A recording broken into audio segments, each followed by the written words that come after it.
What if I told you that the most beloved pope in modern history had a secret prayer practice that would forever change how you understand spiritual connection?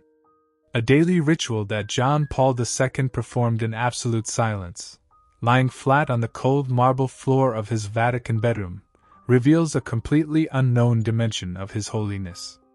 This extraordinary story, guarded for decades by the Pope's most trusted confidants, is finally coming to light and promises to inspire millions of believers worldwide.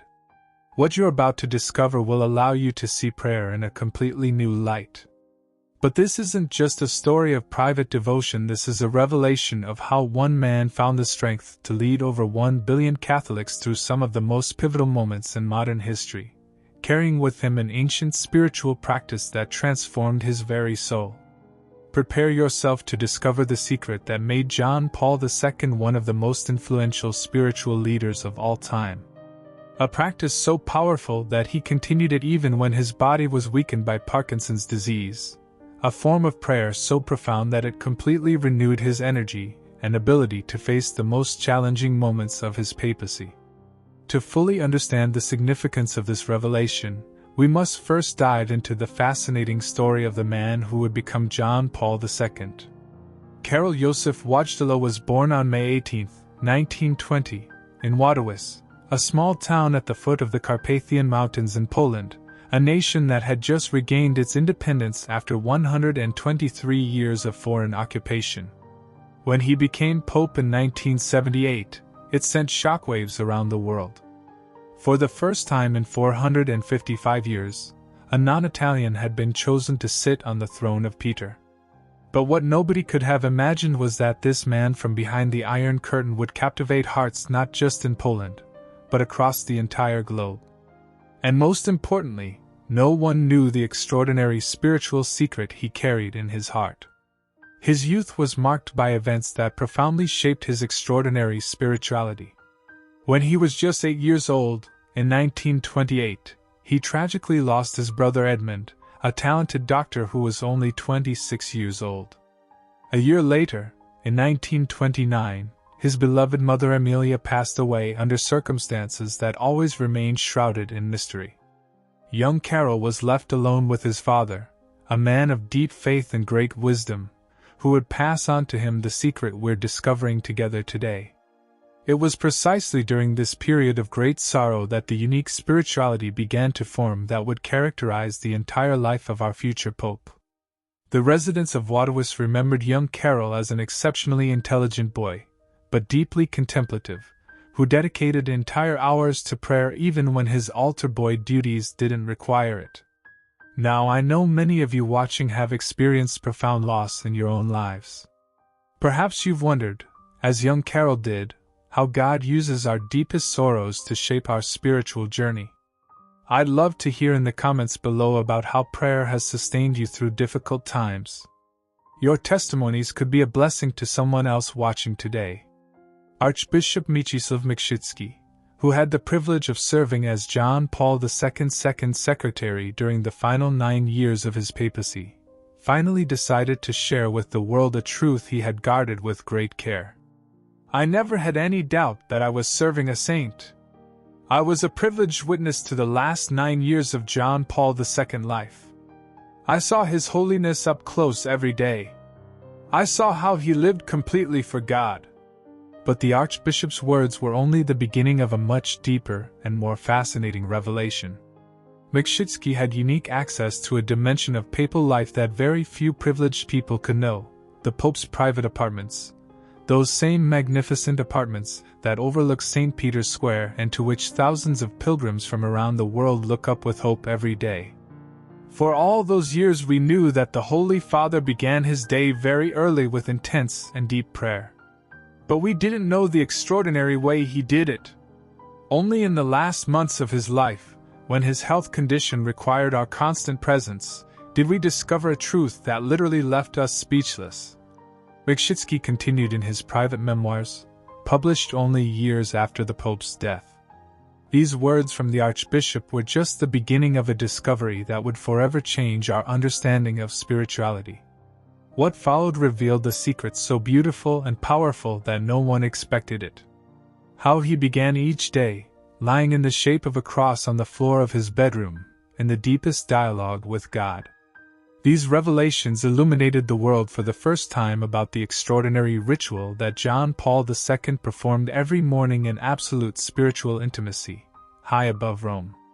The discovery of this secret happened completely by accident, during one of the coldest mornings of the Roman winter of 2004.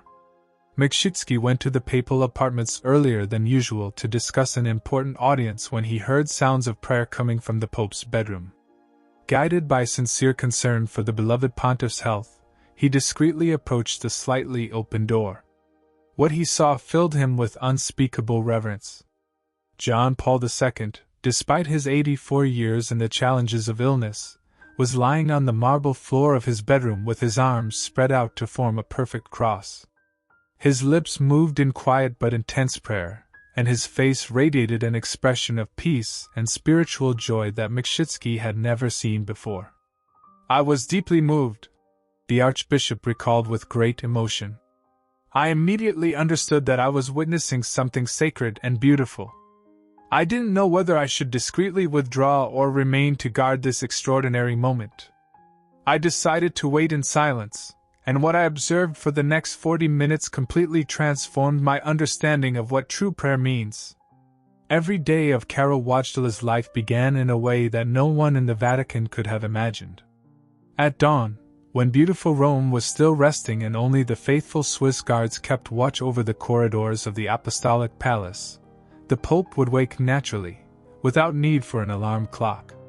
His routine had been perfected and deepened over many decades, but it reached its most beautiful form here in Rome, in the heart of Christianity.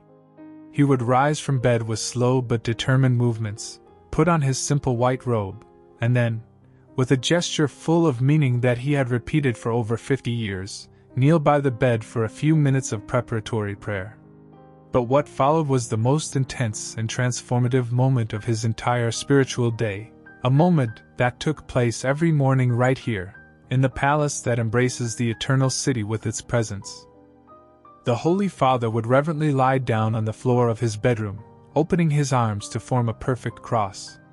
In this position of complete surrender and humility, imitating Christ's supreme love, he would begin his daily conversation with God. This wasn't ordinary recitation of prayers, but the deepest and most authentic spiritual dialogue, lasting from 40 to 60 minutes, varying according to the joys and concerns he carried in his heart. During these moments of intimate communion, the Pope didn't limit himself to traditional prayers. Micshitsky recalled with great emotion that he heard fragments of spiritual conversations in Polish, Latin, and also Italian, the language he had come to love during his youthful studies in Rome and which he used daily to express his love for the faithful from around the world. Sometimes his words were gently whispered, other times they rose in tones of gratitude and loving prayer. He prayed with incredible love for every person he had met the previous day, remembering them by name with fatherly tenderness. He prayed with passion for every important decision he had to make, for every country he was called to visit, for every challenge the Church had to face with courage.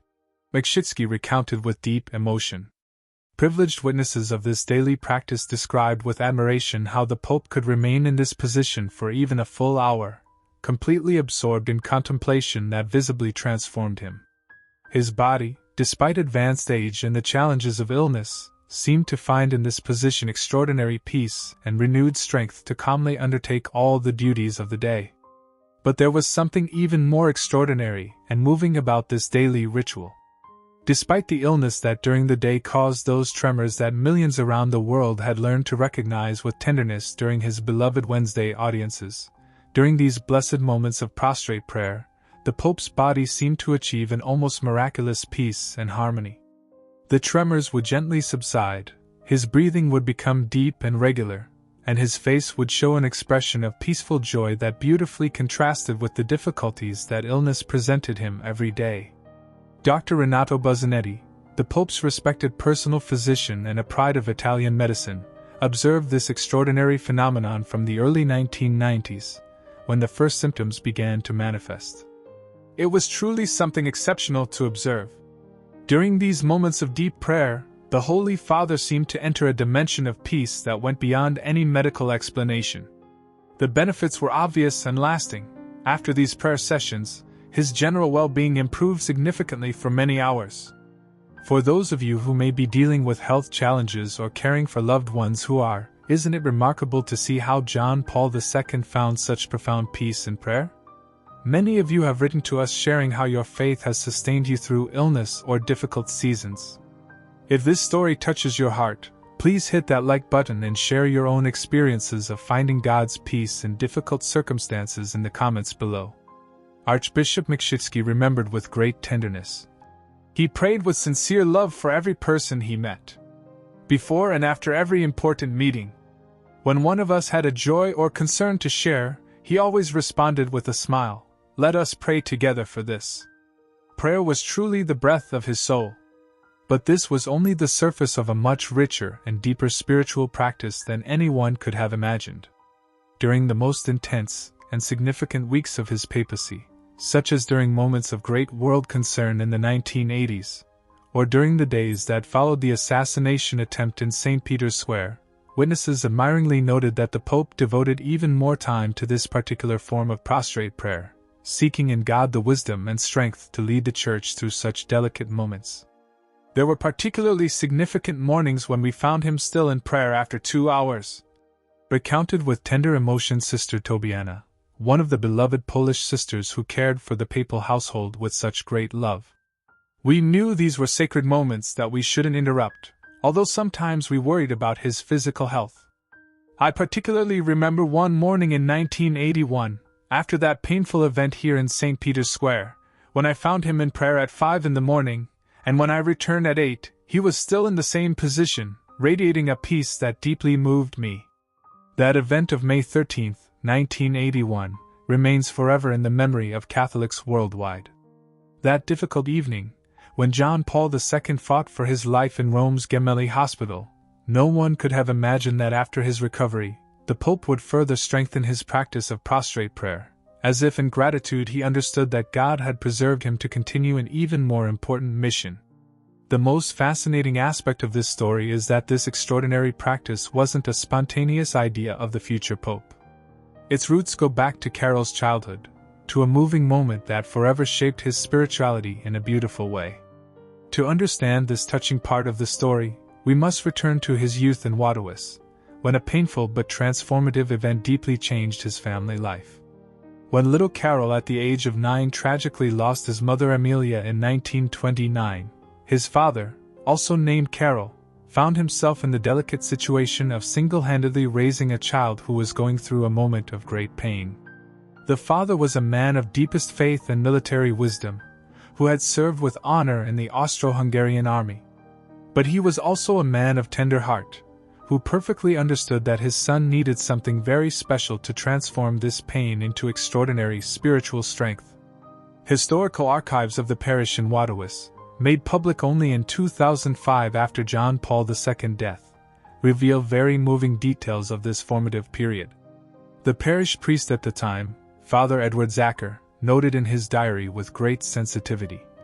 Young Karol Wojtyla became an altar boy after losing his mother. His father asked me to watch him with special attention and love. This is an extraordinarily intelligent child, but one carrying in his heart great sensitivity to everything spiritual. The story you're about to hear is so moving and beautiful that it will transform your understanding of how great spirituality can be born and grow even through life's most difficult moments. Young Karol Wojtyla, after losing his mother, became an altar boy with great dedication, but as he later honestly recalled, he was going through a period where he had difficulties feeling God's presence in a living and comforting way. Sometimes he seemed distracted during services, other times he arrived somewhat late for Mass, and during ceremonies his gaze seemed to search for something deeper that he couldn't yet find.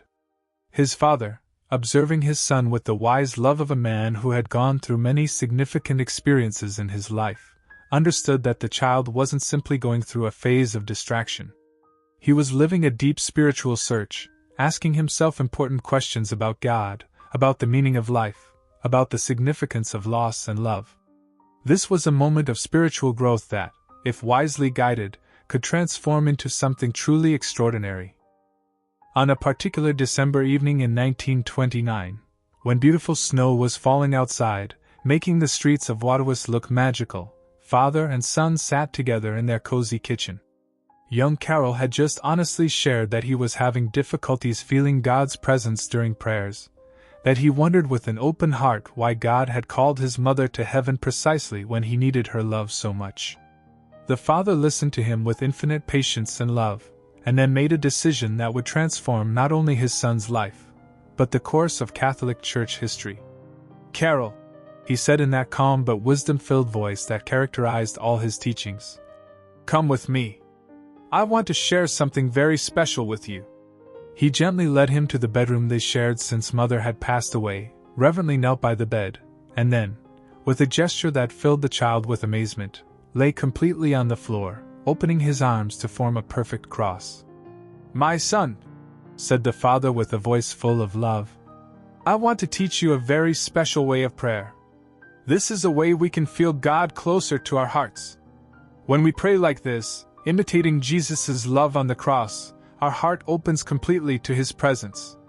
He then tenderly explained that this position, which expressed Christ's complete love, was the deepest and most beautiful way to enter into communion with God. "When we pray standing or kneeling," he explained patiently, "it's very good, but part of us still remains attached to our daily concerns. But when we entrust ourselves like this, completely open and trusting, then God can fill our hearts with His peace and His love." These wise words from his father became for young Wajdala not just a teaching, but a true treasure of life that he would guard forever.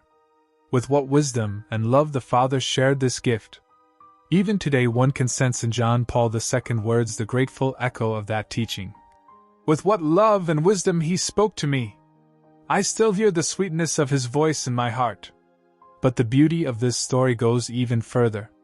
The father didn't limit himself to sharing this precious teaching. That same evening he began prayer together with his son in this special position. Every evening for the next 3 years, until the moment when the father was called to heaven in 1941, both met in their small bedroom for what they tenderly called our special moment with God. From that blessed moment, prayer to the Holy Spirit became a daily ritual of joy that accompanied Carol throughout his entire extraordinary life. The father not only showed his son a wonderful spiritual path, but passed on to him a concrete prayer that would become the joyful foundation of all his future papal ministry. The prayer that the father taught young Carol was ancient and beautiful, passed down in their family with love through many generations. It began with words full of hope. "Come, Holy Spirit, fill the hearts of your faithful and kindle in them the fire of your love." But what followed was a personalized version enriched with great tenderness, enhanced by the joyful experiences of faith of the Wajdala family through the centuries. In the family's private archives, now carefully preserved in the Vatican archives, is found the complete text of this prayer, written in beautiful calligraphy by Carol's father in a small prayer book that had lovingly belonged to his wife Amelia. Next to the text are tender annotations by young Carol, showing how as he grew through the years, he further enriched the prayer with personal invocations for concrete situations he had to confidently encounter. This prayer was so precious to the future pope that a year before his death, guided by the desire to share this treasure, he carefully wrote it on a piece of paper so it would never be lost. But what even his closest collaborators didn't know was that this prayer faithfully accompanied every important decision of his papacy, illuminating his heart in every significant moment. I'm curious, dear friends, do you have similar traditions of prayer in your families that have been passed down through generations? Many of you watching have been blessed with parents or grandparents who taught you special ways to connect with God. This beautiful tradition of family faith is something that sadly seems to be disappearing in our modern world. If this story reminds you of precious spiritual moments from your own childhood, please share them in the comments. Your stories could inspire younger viewers to rediscover the importance of family prayer traditions. But the fascinating story of young Carol's spiritual formation has many more significant chapters. During the difficult years of World War II, when Poland went through a period of great suffering, this practice of prostrate prayer became for him an anchor of hope and spiritual strength. And it was precisely during this period of growth that his vocation matured, which would take him years later to beautiful Rome. In 1940, When the university in Krakow was closed and many professors were forced to leave the city, young Karol had to find work as a laborer to support himself and secretly continue his studies. Despite the difficulties, he always found time for his special prayer, which filled him with peace and gave him strength to calmly face every challenge. It was during this period of growth that prostrate prayer became for him a daily source of inspiration and comfort. Returning home after long days of work, even when he was tired, he always dedicated himself to this special moment of communion with God. People who knew him remember often hearing him praying with great dedication in the evening hours. Jan Turanowski, a man of great spiritual wisdom who became young Karol's mentor during these formative years, noted in his diary with admiration, "Karol has a relationship with God that inspires everyone who meets him. When he prays, he is completely transformed, radiating a peace that touches hearts. And when he returns from his prayers, he has positive energy and clarity of thought that allow him to face every situation with great wisdom." During these years of formation, when he passionately studied to become a priest, Karol already felt in his heart a special calling to Rome. He didn't yet know he would become pope, but he sensed a deep connection with the eternal city. And when in 1946 he was ordained a priest, his bishop immediately sent him to Rome to joyfully deepen his studies. So in November 1946, young Father Karol Wojtyla arrived in Rome for the first time. He was 26 years old and enthusiastically learning Italian, completely fascinated by the beauty and spiritual richness of the eternal city. He lived at the Belgian College on Via del Quirinale, just steps away, and every morning joyfully went to the Angelicum University for his doctoral studies. But what none of his study colleagues knew was that even in this small Roman room at the college, the young Polish priest faithfully continued his practice of prostrate prayer, carrying with him this spiritual treasure he had received in his family. Don Luigi Padovese, who shared a room with him, recalled years later with great tenderness, "There was something truly special about this young Pole with such a radiant smile. Every morning, before dawn, I saw him quietly get up and lie on the floor in prayer that radiated incredible peace. I thought it was a beautiful Polish tradition I didn't know, but it emanated a spirituality that touched hearts." The practice of lying in prayer had for John Paul II the deepest and most beautiful meaning. Being a theologian and philosopher of great wisdom, he perfectly understood the joyful symbolism of this posture. Lying in the shape of a cross on the floor was for him a wonderful way of imitating Christ's complete love, a moment of full union with God that filled his heart with peace and gratitude. To fully understand the beauty of this practice, we can examine its rich and significant spiritual roots.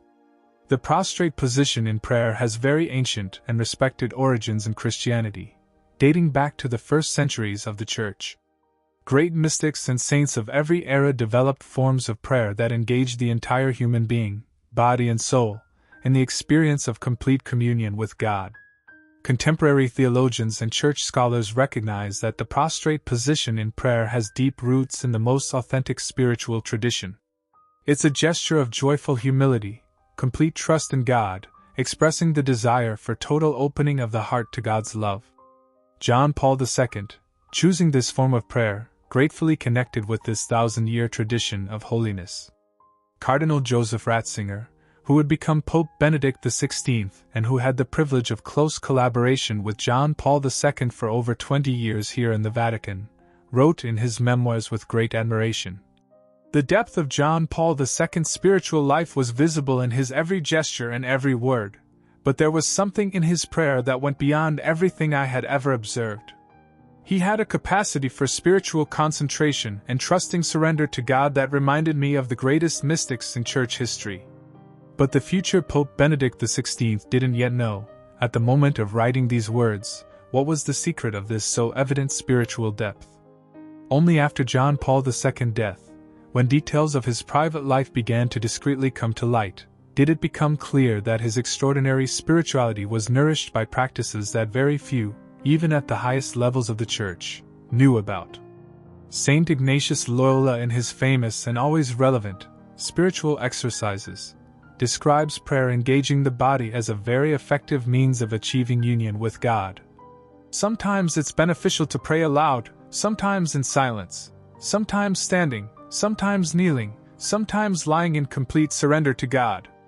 John Paul II, who passionately studied the spiritual exercises, absorbed this Ignatian tradition with dedication and constancy that inspired all who knew him closely. Now, for those of you who have stayed with us to this point in our story, thank you from the bottom of our hearts. Your attention and interest in this extraordinary discovery fills us with joy. What we're about to share now is the most moving heart of this narrative, the most important and transformative moments of John Paul II's papacy. We assure you that the most beautiful and inspiring parts of this wonderful story are yet to come. We're about to enter the most touching and revelatory chapters of this incredible spiritual experience. However, John Paul II's life wasn't always easy, and he had to face moments of great challenge that tested his faith and wisdom. And it was precisely in these most delicate moments of his ministry that his practice of prostrate prayer became even more intense and significant, helping him find light and proper direction even in the most complex situations. During the years of his papacy, John Paul II had to face very delicate situations that required great wisdom and discernment. Like every spiritual leader, he had to make difficult decisions, always balancing merciful love with the necessity of responsible protection and guidance of his flock. Witnesses remember that during periods of greatest responsibility, when he had to face particularly delicate questions concerning church leadership, John Paul II significantly intensified his practice of prostrate prayer, seeking in God the wisdom needed to make the most just and loving decisions.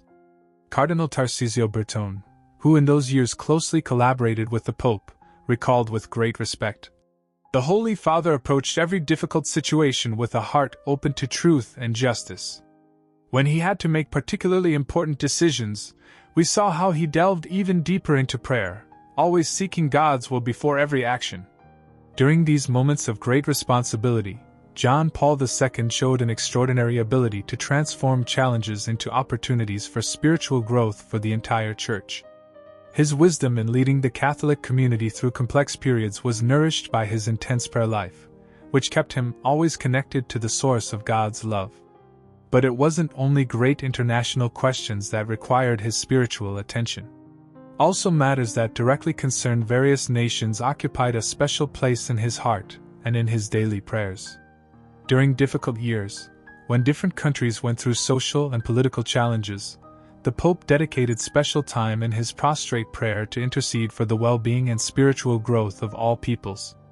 Monsignor Dziwas recalled with emotion, "During periods of difficulty in various countries, the Holy Father showed particular paternal concern. Every morning during his prayer, I heard him tenderly mention different regions of the world, praying for peace, social justice, and spiritual growth of local communities." A particularly moving episode concerns John Paul II's travels to countries experiencing conflict and division. The evening before each of these historic journeys, the Pope spent hours in prostrate prayer, preparing his heart to bring hope and spiritual strength to suffering peoples. Monsignor Dziwas recounted, "The evening before traveling to troubled regions, the Holy Father spent very long periods in deep prayer.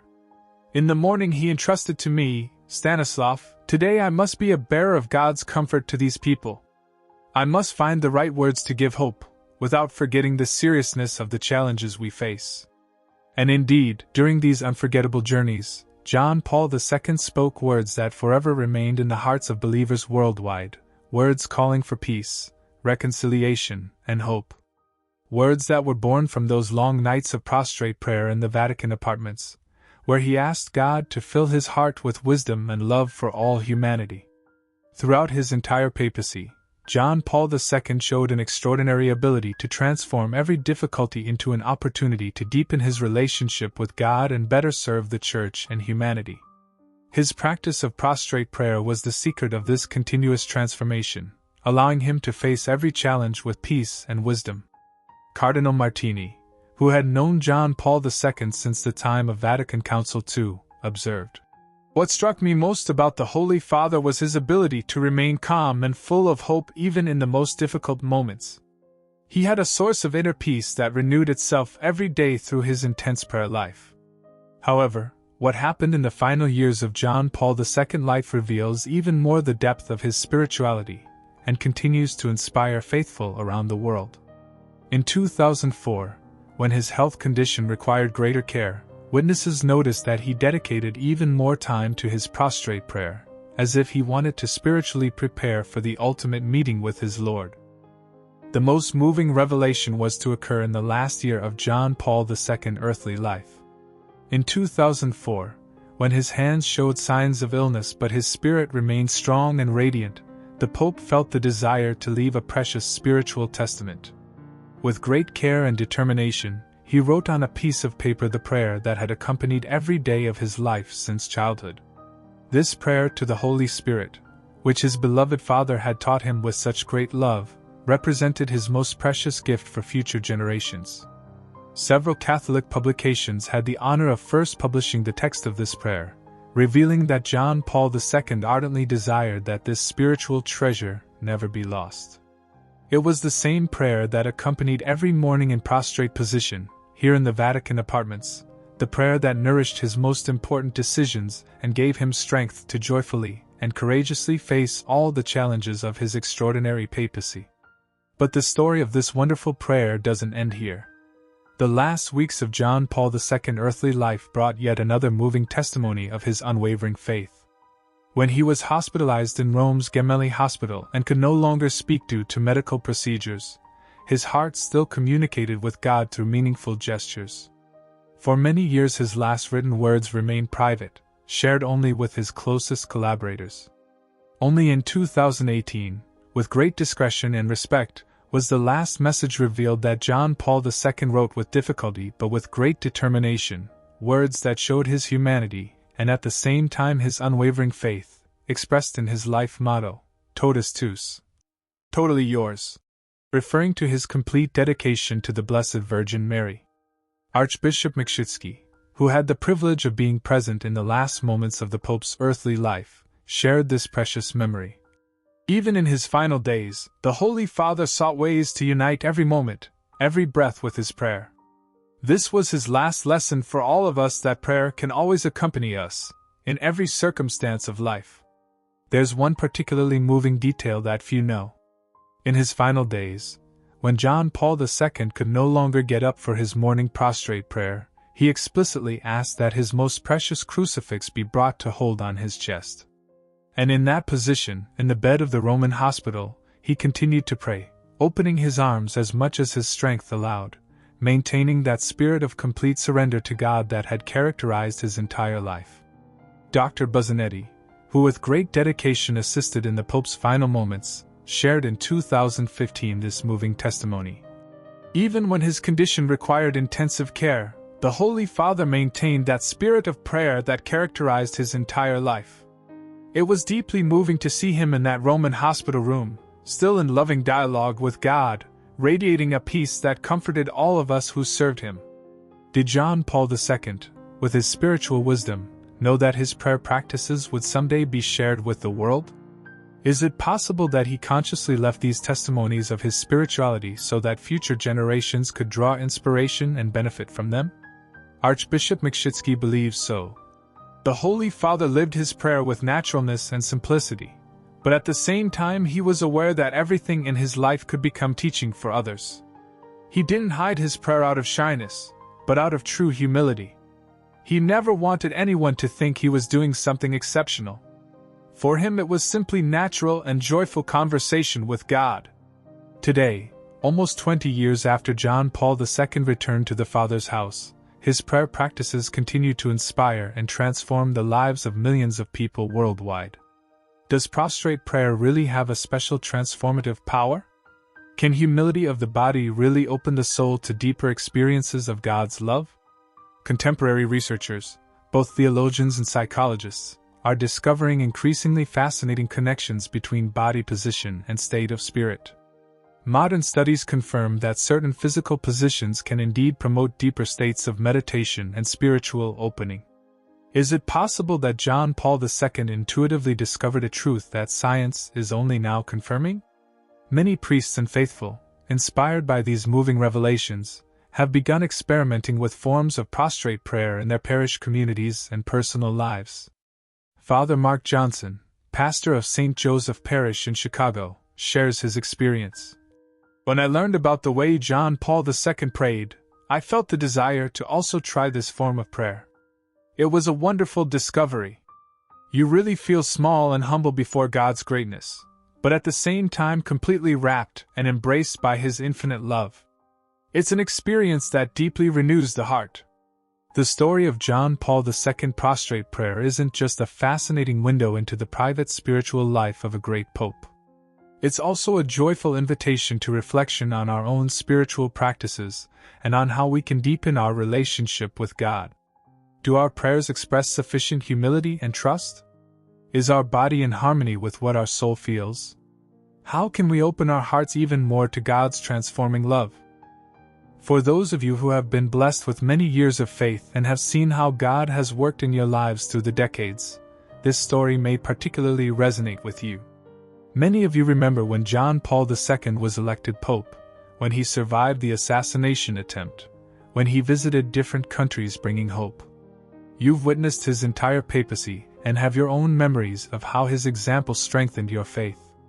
I encourage you to share those memories in the comments below. How did John Paul II example influence your own spiritual journey? John Paul II left us not only his profound teachings and inspiring encyclicals.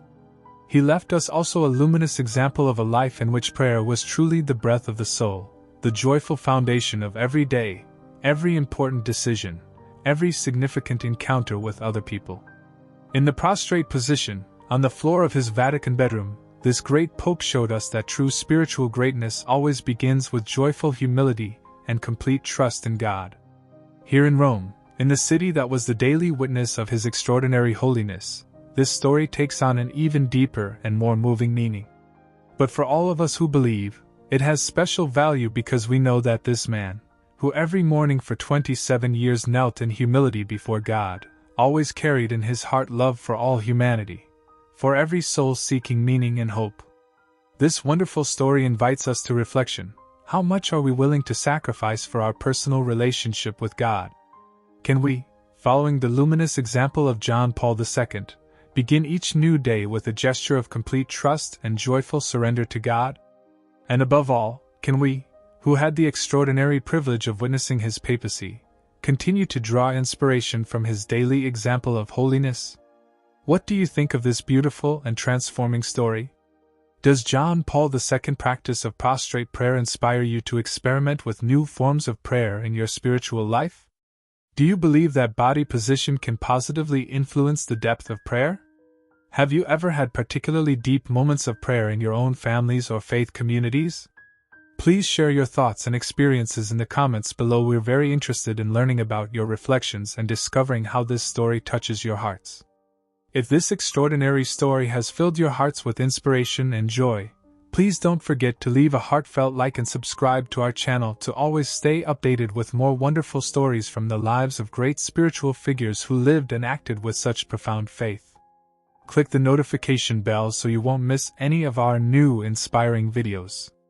In our next video, which we're preparing with great care, we'll share another moving discovery from John Paul II's life during his Roman years, a story that was hidden for 20 years and that reveals an even more touching aspect of his special love for all believers and for the universal church.